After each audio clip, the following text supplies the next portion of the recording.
Alright, I'm going to use 2 skillets to make this dinner tonight. The one on the left is going to have butter, and that's going to be with the vegetables. I like to use butter with the vegetables because it gives it a lot of good flavor. The one on the right is going to have oil. That's where I'm going to cook the chicken.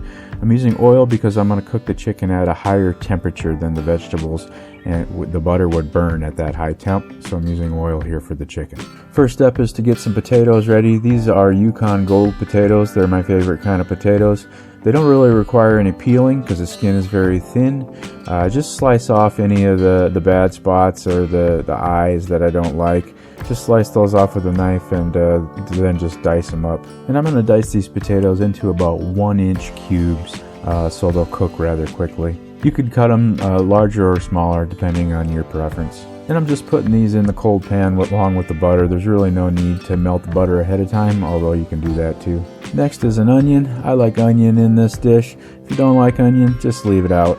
Just going to dice this up, put them in with the potatoes. Next is carrots. I'm just going to give these carrots a peel and chop off the ends, and I'm going to dice them up into about 1-inch size pieces, about the same size pieces as the potatoes.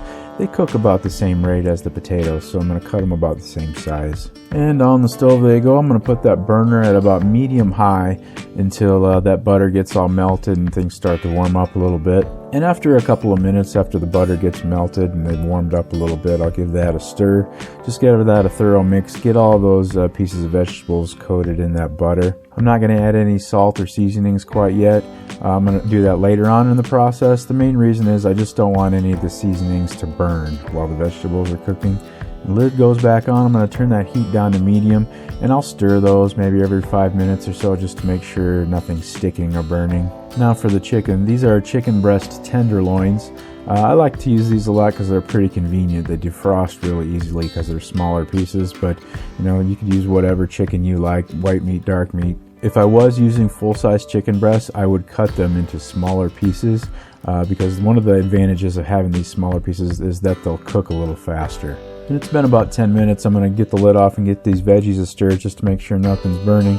As you can see, there's a little bit of browning happening on the bottom. I like that. That's good. That's flavor. But I don't want them to burn, so I'm going to go ahead and when I put the lid back on, I'm going to turn that burner down just a little bit just to keep them from burning. Now I'm going to go ahead and add some seasoning. This is Badia complete seasoning. It's just kind of a general purpose seasoning.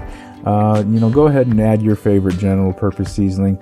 Otherwise, just some salt and pepper and maybe some garlic powder would be perfect on this. And the skillet with the oil is heated up now, so I'm going to go ahead and add the chicken. And for seasoning on the chicken, I'm just going to use some all-purpose seasoned salt.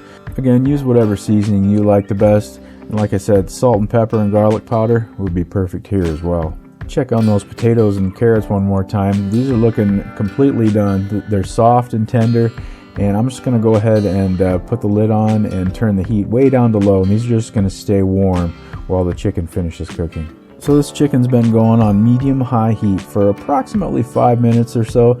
As you can see, I'm getting a little bit of browning on that first side. Once that starts to happen, I'm going to go ahead and give them a flip. I'm going to add a little bit more seasoning to that second side. And it's going to be about another 5 minutes or so on that second side, and these will be done. And there we go. In about 30 minutes, I've got a delicious meal of pretty healthy meat and vegetables here. I only used 2 pans and 2 spoons.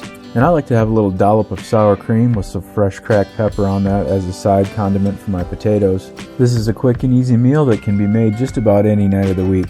I hope you found that useful. Thanks for watching. I appreciate it. See you on the next one.